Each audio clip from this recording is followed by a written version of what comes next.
Ninja, OJ over here from Player Essence, and welcome to another video. Today we have some awesome information, so let's go ahead and get right into it. And we are starting off with the Nintendo Switch sales in Japan. It has hit another major milestone, selling 4.5 million consoles plus. So the sales tracker Famitsu has announced that the Nintendo Switch has hit 4.5 million systems sold in its 70th week on sale in Japan since it launched on March 3rd, 2017. Now last week in the Famitsu sales charts, the Nintendo Switch topped 46,750 consoles sold, pushing the number to 4,524,037 systems sold in the country of Japan. Now, if the Nintendo Switch does go at this pace for the next 3 months, we should see it hit 5 million consoles sold in that time period. Now, there are a couple of titles that could accelerate that just a bit because we do have Octopath Traveler that's launching next week worldwide, and we have some exciting information about that game. But I think that the success that the Nintendo Switch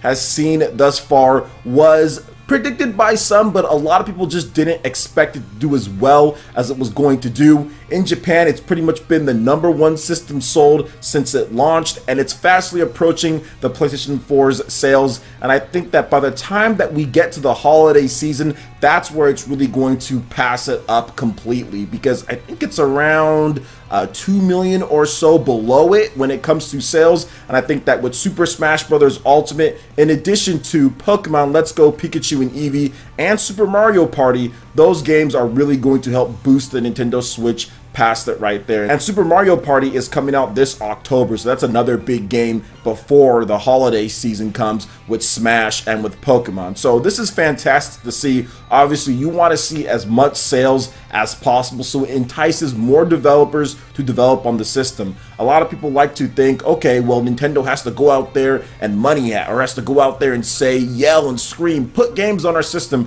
in order for third-party developers to take notice of them. But that's actually not the case at all. Obviously, there's business involved when it comes to talking to the third parties. That's the reason why they're going to Tokyo Game Show for the first time in a decade plus or something like that. However, the biggest thing that developers like to see is install base. If the Nintendo Switch continues to sell, then you will see more developers jump on. The more it sells, the better for us as consumers when it comes to games coming to the system. That's the reason why we're getting so many different Japanese announcements. The Caligula Effect, another RPG from PewCube, announced as well, and day-and-date versions of My Hero 1's Justice, which I talked about in a previous video. So that's exactly what you want to see when it comes to Nintendo Switch. More and more sales, because that leads to better possibilities that games come over, because they see that there is a vibrant market. Even if you look at Bandai Namco, which has been heavily criticized at times when it comes to Switch, I think it's just a complete turnaround from the Wii U. Wii U never got stuff like Naruto, never got stuff like My Hero, never got stuff like Dragon Ball Z. It didn't get any of those franchises on the Wii U, and we're seeing all of that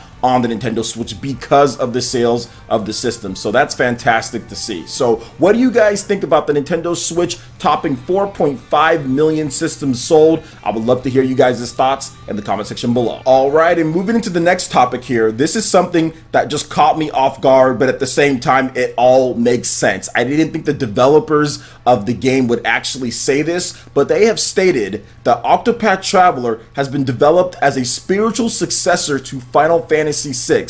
And for those who don't know, Final Fantasy VI is my favorite Final Fantasy game of all time, right along with Final Fantasy VII. So to hear them say this, which I kind of already thought after playing the game, but to hear them say that, that gives me so much more hype, so much more anticipation for the actual game itself, because despite us having 2 demos and us seeing a lot of gameplay and like the monthly updates, we still have not experienced everything this game has to offer. There is anywhere from like 60 to 100 hours of content in this game, just like Final Fantasy VI back on the Super Nintendo, Final Fantasy III for us American folks, but the real Final Fantasy VI, that's what it actually is. Just for us, like going through that game, you could easily put 100 hours in that title because of all the content and because of what you did in there. It was very meaningful, but then again, at the same time, it had its like joking and playful parts as well. And just the innovation with the 2D HD graphics and kind of what they're doing just just makes me very happy to hear this, that they had to say that. So I do want to get into some details. It was in a recent interview, and I want to talk about that. So here are the bullet points from that interview. So both of the producers that were being interviewed, Takahashi-san and Nikishi-san, are both 33 years old and grew up during the golden era of Super Nintendo RPGs with gameplay and the visual style of the time, the pixel art.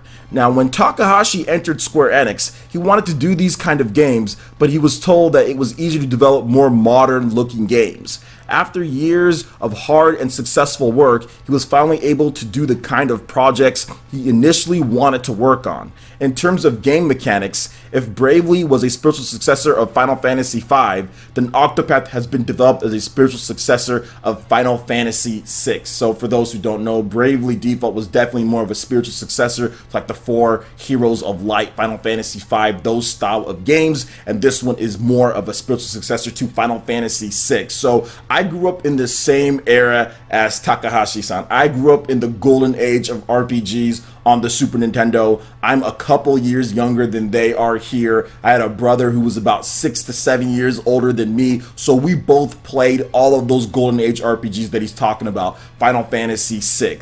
We played stuff like Chrono Trigger, Secret of Mana, Secret of Evermore, Lufia, Breath of Fire, all of these games that had that cool, awesome pixel art, but just felt so ahead of their time. Like when you played those games, you're like, man, this is a good game no matter what era you've played it. I've played it in multiple different decades when it comes to Final Fantasy VI.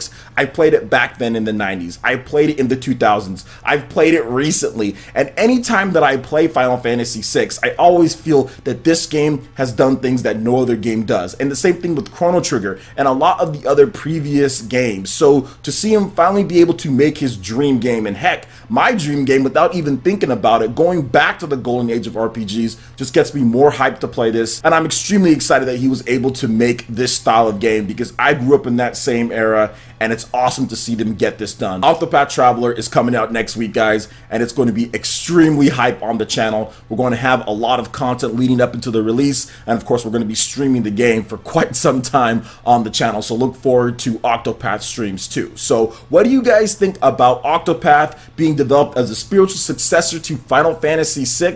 Let me know your thoughts in the comment section below. Alright, and moving into the final topic here, Dragon Marked for Death will officially launch this winter on the Nintendo Switch. So this game has been a long time coming, guys. It was announced back in August 2017 and has been delayed quite a number of times. It was supposed to launch in late 2017, but now we finally have an official target window of winter. Just to let you guys know, the official winter start date is December 21st, 2018. So that's around the time that it's going to be coming out. And they announced this at the Anime Expo 2018 that's going on here in California. So here's an overview of the game just so you can kind of understand, and of course you guys are seeing this awesome trailer. So Dragon Marked for Death is a 2D side-scrolling action RPG game where up to 4 players can play together in either local multiplayer or online multiplayer. Refreshing feel-good level design based around intuitive 2D action-based gameplay await. Here are the key features.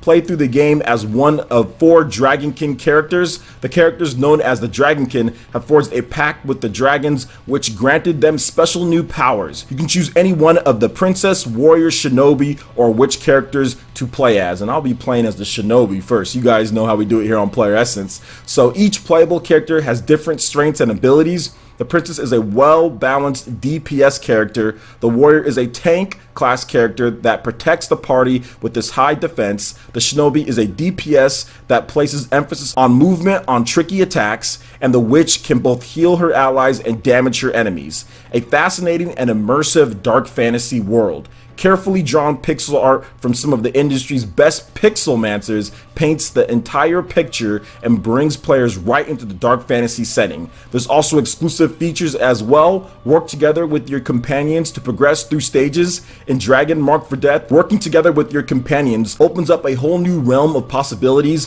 when it comes to defeating enemies and traversing stages. Battle against gargantuan bosses, absolutely gigantic bosses that are bigger than the entire screen await our heroes. Work together with your comrades to take down these larger than life baddies. dozens and dozens of hours worth of gameplay. Make no mistake, Dragon Marked for Death is a massive game for its genre. Over 30 main quests and tons of side quests to tackle, players have tons of playtime to look forward to. And I think this is the biggest reason why this game was delayed multiple times, to get the online right and to expand the content. I know some people are looking at like, oh, well, pixel art, this isn't going to be much. But guys, Inti Creates, when they create a game, they really go in with the content. You're going to get a lot of hours out of this, and this seems to be their most ambitious, because none of Inti Creates games usually ever have online multiplayer. And if I thought they were going to have online multiplayer, I thought it would just be like a co-op type of deal where it's just like 2 people, so just like 2 people, like a duos. But no, this is up to 4 different players, and not only that, but you have 30 main quests and just huge arenas to battle in. It's fantastic, and the variation between each character is so vast. I just absolutely love what they're doing here. Reminds me of like a Dragon's Crown, that style of game, Guardian Heroes, old school, but then has some new infusions in there with forging packs with the Dragonkin. This is 100% my style of game. Cannot wait to play it this winter.